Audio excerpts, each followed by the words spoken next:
Hello everybody! This week on Svengoolie, he'll be showing the 1958 movie, How to Make a Monster. So for this week, I will be taking lots of notes. Hello! Welcome to my little family of monsters. Let me introduce you.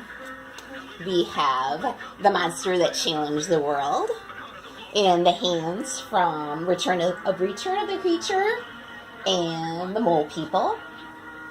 And we have the Killer Shrews. And we have Socrates and Ben from Willard.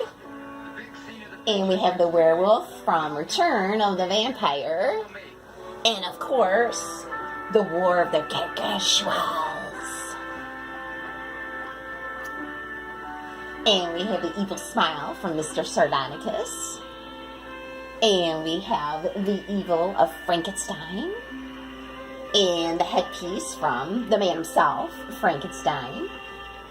And last but not least, the Fiend without a face. But I'm taking my notes tonight so that I will learn to be a fabulous monster maker.